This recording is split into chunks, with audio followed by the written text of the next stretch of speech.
به طه، به یاسین، به معراج احمد، به قدر و به کوثر، به رضوان و طوبی، به وحی الهی، به قرآن جاری، به تورات موسی و انجیل عیسی.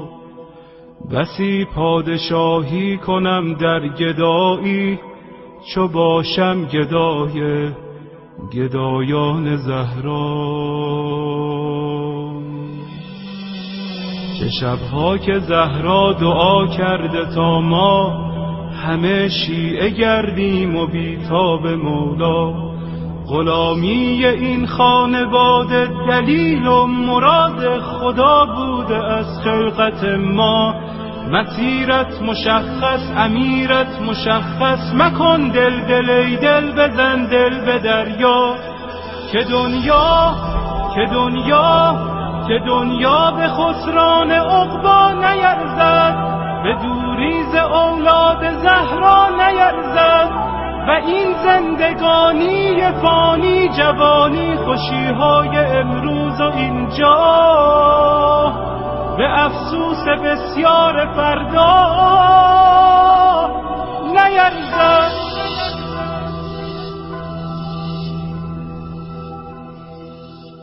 اگر عاشقانه هوادار یاری، اگر مخلصانه گرفتار یاری، اگر آبرو می‌گذاری به پایش، یقیناً خریدار یاری.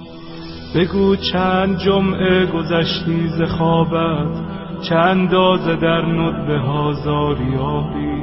به شانه کشیدی غم سینه اش را، و یا چون بقیه تو سربار یاری. اگر یک نفر را به او وصل کردی، برای سپاهش تو سردار یاری. به گریه شبی را سحر کردی یا نه، چه مقدار بیتاب و بیمار یاری. دل آشفته بودن دلیل کمی نیست، اگر بیقراری بدان یار یاری. و پایان این بیقراری بهشت است، بهشتی که سرخوش ز دیدار یاری.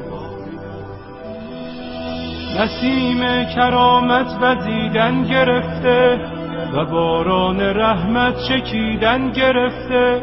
مبادا بدوزی نگاه دلت را به مردم که بازار یوسف فروشی در این دوره بد شدیدن گرفته.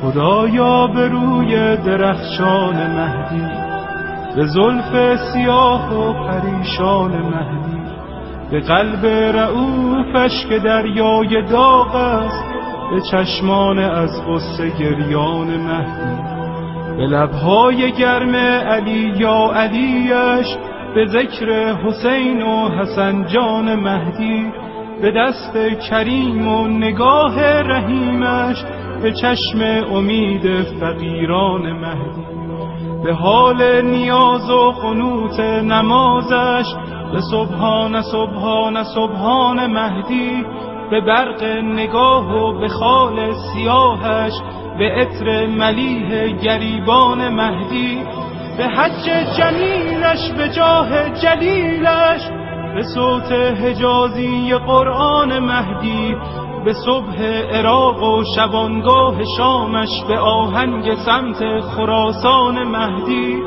به جان داده های مسیر عبورش، به شهد شهود شهیدان مهدی. مرا دائم الاشتیاقش بگردان، مرا سینه چاک فراقش بگردان. تفضل بفرما بر این بنده بی سر و پا، مرا همدم و محرم و همرکابه.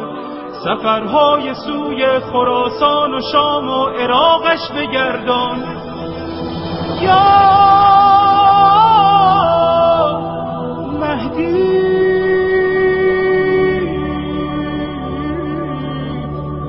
یا مهدی.